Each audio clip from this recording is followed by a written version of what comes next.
Bom dia, meus amigos. Mais uma vez, mais uma oportunidade que Deus está nos dando de dar prosseguimento ao nosso estudo do livro do Apocalipse. Lembra que no último estudo nós fizemos uma meditação nos textos que mostravam que Jesus Cristo é a fiel testemunha, o primogênito dentre os mortos, o príncipe dos reis da terra, e que ele nos lavou com seu sangue, com a sua morte, os nossos pecados, e nos fez reis e sacerdotes para seu Deus e Pai. E tudo isto ele nos concedeu à igreja, concedeu ao ajuntamento de todos aqueles que creem no seu nome. E por isso estes, pela graça, recebem graça e paz da parte dele.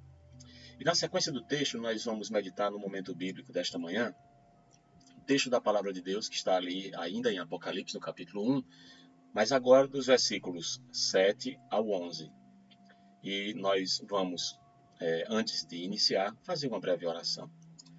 Santo Deus, eu te rogo a Deus que o Senhor nos ajude a compreender a tua palavra. Abre o nosso coração, ó Deus, não só a nossa mente.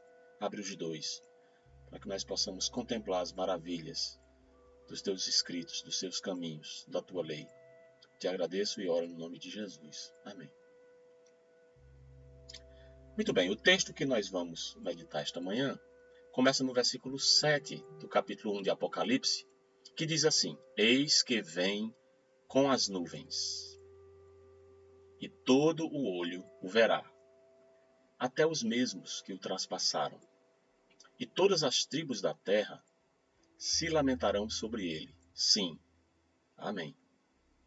Eu sou o Alfa e o Ômega, o princípio e o fim, diz o Senhor, que é, e que era, e que há de vir, o Todo-Poderoso. Eu, João, que também sou vosso irmão, e companheiro na aflição e no reino, e paciência de Jesus Cristo, estava na ilha chamada Patmos, por causa da palavra de Deus e pelo testemunho de Jesus Cristo. Eu fui arrebatado no Espírito no dia do Senhor, e ouvi detrás de mim uma grande voz, como de trombeta, que dizia: Eu sou o Alfa e o Ômega, o primeiro e o derradeiro.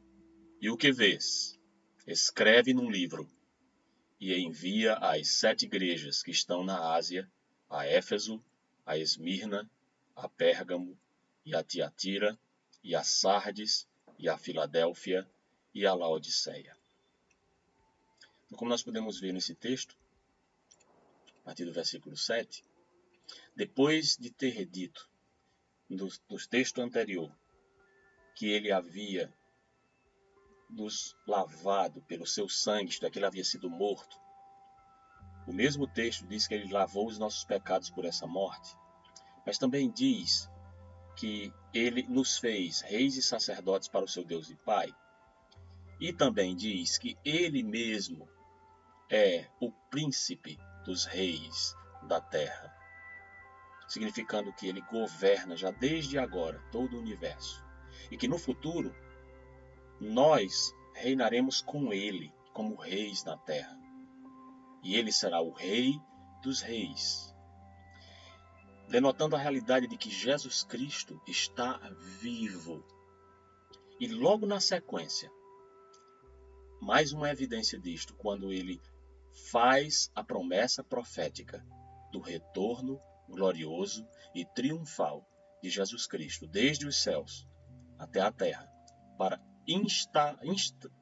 instaurar o seu reino celestial. No versículo 7 diz, é uma apresentação, eis que, desculpem, eis que vem com as nuvens. Então, você já teve a oportunidade de contemplar no pôr do sol uma nuvem bem com grande desenvolvimento vertical, e por conta do pôr do sol fica aquela cor amarela, multicolorida, misturado com nuances de verde e de cinza. Você já pôde contemplar uma nuvem majestosa de tempestade, relâmpagos às vezes já saindo dela? Pois bem, imagine algo muito superior, porque normalmente essas nuvens preenchem apenas uma parte dos céus, normalmente ela vem nas frentes frias ou frentes quentes. Parte do céu não contém as nuvens e parte contém aquele tipo de nuvem majestosa, gloriosa, bela. Agora imagine todo o céu descortinando, todo o firmamento que você possa contemplar 360 graus em todas as direções no 3D. E imagine nuvens do tipo cumulonimbus, né? Nuvens gloriosas. Ou talvez eu gosto de pensar que todos os tipos de nuvens possíveis e conhecidos, e até mesmo tipos nunca catalogados ou vistos pelo homem. Imagine tudo ao mesmo tempo: aurora boreal, nuvens noctilucentes, brilhantes, fulgurantes, tudo aparecendo no céu para demonstrar a glória do momento do retorno do Criador do universo à Terra, da palavra de Deus, do Verbo eterno que criou o universo. Com a palavra de Deus, Deus disse: haja luz, e houve luz. Ele falou. E no princípio era o Verbo, e o Verbo estava com Deus, e o Verbo era Deus, e esse Verbo se fez carne e habitou entre nós. E ele morreu, e no seu sangue nos lavou dos nossos pecados. Ele ressuscitou dentre os mortos, subiu ao céu prometendo que voltaria outra vez. E nesse texto, no versículo 7, ele está apresentando: eis que vem e vem com as nuvens. Um retorno triunfal, um retorno belíssimo, majestoso. E sabe o que é digno de nota e que é ao mesmo tempo uma bênção e uma advertência? É que todo olho o verá. Então, todos aqueles que um dia mangofaram, fizeram um pouco caso, criticaram, procuraram destruir com argumentos, com palavras e ações a fé simples daqueles que creem em Jesus, vão ver com seus próprios olhos o retorno magnífico do Senhor nas nuvens. E diz o texto, até os mesmos, dando a entender, os próprios soldados do Senhor, que mataram o Senhor, traspassaram. Você diz, mas não faz muito sentido que eles possam ver isto. Bom, eu gostaria de propor, você pode testar o que eu vou dizer, eu gostaria de propor que, numa situação como essa, muita coisa vai acontecer e ser permitida por Deus, para que seja cumprida essa profecia. Eu cito o exemplo de Lázaro e o rico, quando ele estava lá em tormentos. Diz o texto que ele estava tão consciente que ele levantou os olhos aos céus. Ele estava lá no inferno, no Hades. Ele levantou os olhos e viu no seio de Abraão, ainda no estado intermediário, ele viu Lázaro sendo consolado no seio de Abraão. Estava falando para os judeus, então usou uma linguagem assim bem judaica para ser compreendido por eles. O seio de Abraão era a representação da figura de Deus, a figura da presença de Deus, do Pai, da figura do céu e da glória, e do consolo e do gozo eterno. E ele disse: Pai Abraão, olha, manda Lázaro molhar. Tinha água lá, porque ele disse: manda Lázaro molhar desta água aqui na minha língua, porque estou abrasado nessas chamas. E Abraão disse para ele: olha, você recebeu os bens na terra, Lázaro os males, agora este está aqui consolado e você em tormentos. Mas eu não quero focar nesse ponto específico, eu quero focar no fato de que o rico estava lá.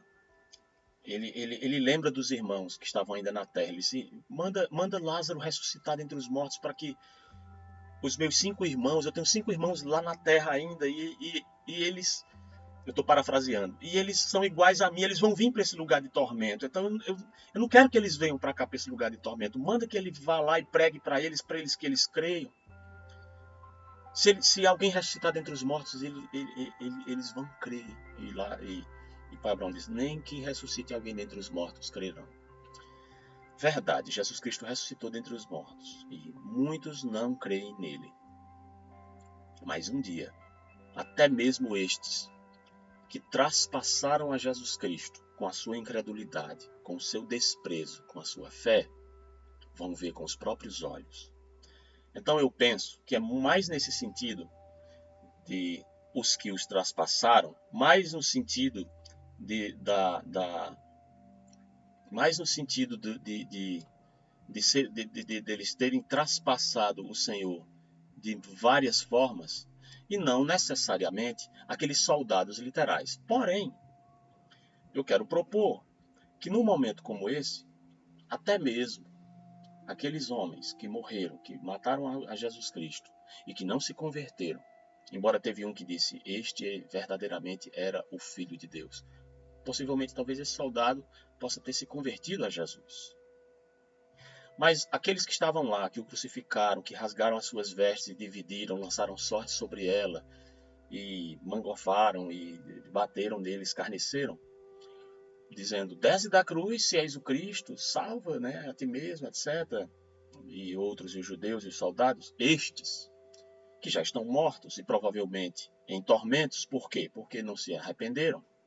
Deus o sabe. Aqueles que não se arrependeram, sim, estes estão em tormentos. Então, estes provavelmente vão poder ver o retorno magnífico e triunfal de Jesus Cristo para a terra. E vão poder saber que eles rejeitaram, não deveriam ter rejeitado, e agora estão ali merecidamente em tormentos por ter rejeitado o Senhor. Então, até os que os traspassaram vão ver, quer vivos, quer mortos. Uma coisa é certa, quando o Senhor voltar, todos aqueles que rejeitaram ao Senhor vão poder ver com o seu olho. E é o olho, todo olho, todo olho. A percepção, hoje nosso olho tem uma percepção muito limitada, né? Nós enxergamos apenas o comprimento de onda de luz visível. Mas há muita realidade em redor de nós e nós não somos capazes de enxergar. E que existem. Então, esse olho, todo o olho vai perceber, os olhos vão ser abertos e toda a percepção sensorial e capacidade que ainda nos está oculta desse olho aqui, enxergar a realidade total, vai se abrir. E quando isso acontecer, então todos verão o Messias, o Cristo, Jesus de Nazaré, vindo nas nuvens com poder e glória. E diz o texto, na sequência, que todas as tribos da terra se lamentarão sobre ele. E aqui, tribos no sentido de etnias, então todos os povos, em suas respectivas características, em suas respectivas culturas, em suas respectivas nações, em todo o planeta, contemplarão, todas as tribos da terra contemplarão, e contemplarão não para se alegrar, contemplarão não para dizer, eita, finalmente chegou, não, se lamentarão sobre ele. Todas as tribos da terra se lamentarão sobre ele. Há uma interpretação desse texto aqui, de que tribos da terra está relacionado apenas às tribos de Israel, da terra de Israel, e que estes vão bater sobre os seus peitos e vão se arrepender como quem chora pelo filho unigênito que morreu. Você tem um filho único, e imagine que você tem um filho único, criou um filho único, ele cresceu, ele se tornou adulto, mas ele morre. E você ainda está vivo e contempla a morte de seu filho e sofre a dor do seu filho, é uma dor que eu não quero nem imaginar. E essa dor é como os judeus vão se lamentar, batendo nos peitos, quando virem ele retornando em glória. Então, seja qual for a interpretação, uma coisa é certa. Quando o texto diz aqui que todo o olho o verá, então nós podemos concluir com clareza de que todo o olho aqui não será apenas os judeus. Se os judeus vão se lamentar dessa forma, uma coisa é certa. Todo o planeta vai ver e todo o planeta vai se lamentar. E vai se lamentar por quê? Porque todo o planeta terá ouvido falar da pessoa de Jesus Cristo o suficiente para tomar uma decisão a respeito dele. Ou crer ou rejeitar a fé nele para ser salvo. E então, todo o olho vai ver e todas as pessoas que o rejeitaram vão se lamentar sobre ele. Vão lamentar o fato, lamentar sobre ele no sentido de que, a respeito dele, ele está vindo e eles desprezaram. E eles agora estão contemplando a realidade total com toda a capacidade de enxergar do olho. Semelhante à situação em que Ezequiel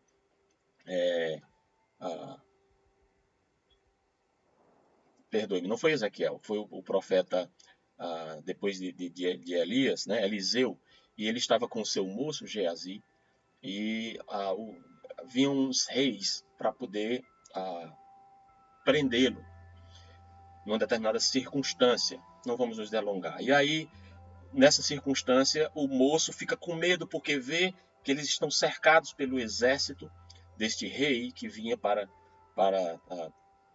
acorrentá-lo. E Eliseu, bem tranquilo, tinha o profeta a capacidade de todo o olho enxergar a realidade total. Ele diz: ó Senhor, abre os olhos deste moço para que ele veja. E o Senhor concedeu a oração a Eliseu. Sabe o que aconteceu? O mesmo olho, a mesma retina aqui, que estava com capacidade limitada, que não era capaz de enxergar a realidade em volta, espiritual, real, existente, ele abriu os olhos e viu carruagens de fogo em redor do profeta. O que significa que nós temos uma capacidade de percepção que nos está restrita agora. Mas um dia, todo o olho o verá. E se você não se arrepender, e se essas pessoas não se arrependerem, se o mundo não se voltar para o Salvador, ele vai ver glória e vai haver apenas lamento, porque rejeitaram. E é uma confirmação seguida de um isto é verdade, isto é verdade, isto é verdadeiro. Assim seja. É o significado da palavra amém. E na sequência, logo que ele apresenta a manifestação, a declaração da manifestação da vinda do Senhor neste período, então ele apresenta aqui a sua glória, o seu grande poder, a sua majestade. No versículo 8 ele diz: eu sou o Alfa e o Ômega. O Alfa e o Ômega são duas letras do alfabeto grego, Alfa sendo a primeira e Ômega a última, equivaleria como se fosse o Z, de A a Z. Alfa, o princípio. Ômega, o fim. Isto é, aquele que iniciou todas as coisas. No princípio era o Verbo, e o Verbo estava com Deus, e o Verbo era Deus. Ele estava no princípio com Deus, e todas as coisas foram feitas por ele, e sem ele nada do que foi feito se fez, diz lá em João capítulo 1, versículo 1, 2. E então, o Alfa é o iniciador de todas as coisas, o princípio. E o Ômega é o fim, aquele que é o consumador. E nesse retorno, ele está agora para consumar todas as coisas e estabelecer o seu reino eterno. E ele diz: eu sou. Aqui, afirmando claramente ser ele o próprio Deus. Afirmando que ele é aquele que é. Veja que na sequência, o Senhor, o dominador de todas as coisas, diz que é, que era e que há de vir. Então, é aquele ser transcendente, atemporal, acima do bem e do mal, acima do tempo e do espaço, o Deus eterno. Eu sou o Deus eterno. O mesmo princípio do nome de Jeová que foi dito a Moisés lá na sarça ardente. Eu sou o alfa e o ômega, o princípio e o fim. Está falando de quem aqui? Daquele que vem com as nuvens. Tudo isso aqui está se referindo a respeito daquele que vem com as nuvens.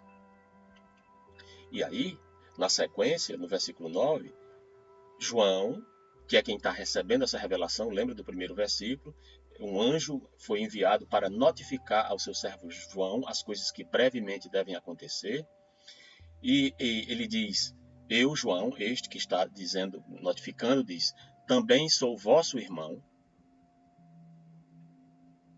e companheiro, ou seja, há uma filiação aqui. Irmão em que sentido? Esse irmão aqui é no sentido de que alguém é ligado ao outro.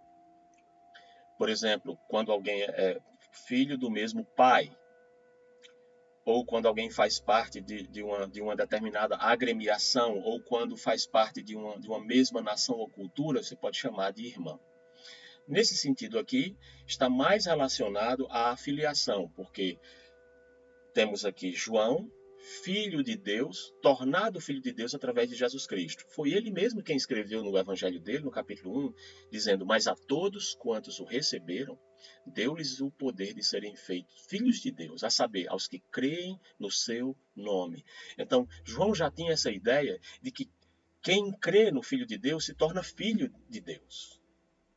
Se torna filho de Deus e, portanto, se há outros que vão crer, portanto, essas pessoas são meus irmãos por causa de Cristo, por causa do que Cristo fez. Então, costumamos chamar assim, meu irmão em Cristo. Isso só significa que, pela graça de Deus, nós fomos tornados filhos de Deus. Pela graça de Deus, nós temos irmãos que têm a mesma fé, a mesma esperança, e por isso também foram tornados filhos de Deus e, portanto, são nossos irmãos.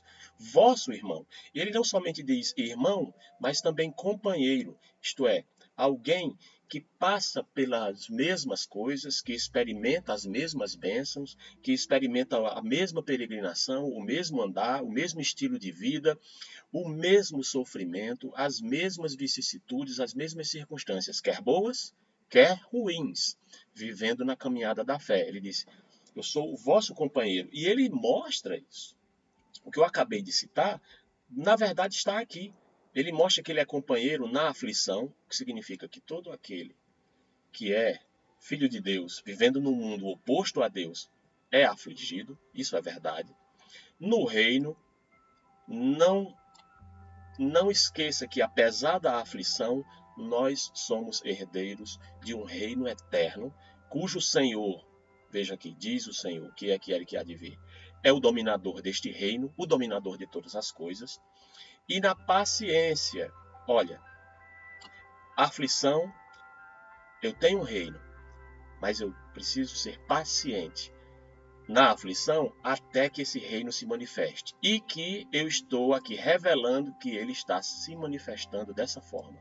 O Senhor dos senhores, o Rei dos reis, o dominador de todas as coisas, o nosso Deus, está vindo sobre as nuvens para instaurar esse reino. Até lá, eu espero, eu guardo a esperança de manter a paciência que vem, que o próprio Jesus Cristo dá.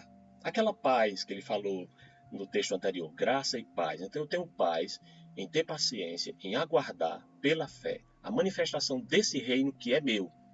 Mas que enquanto ele não se manifesta, eu estou sendo afligido pelos inimigos deste reino, que vão rejeitar esse reino e que vão se lamentar porque rejeitaram esse reino. E João diz aqui que ele estava lá, aí é o testemunho dele, de como isso sucedeu. Ele estava na ilha chamada Patmos.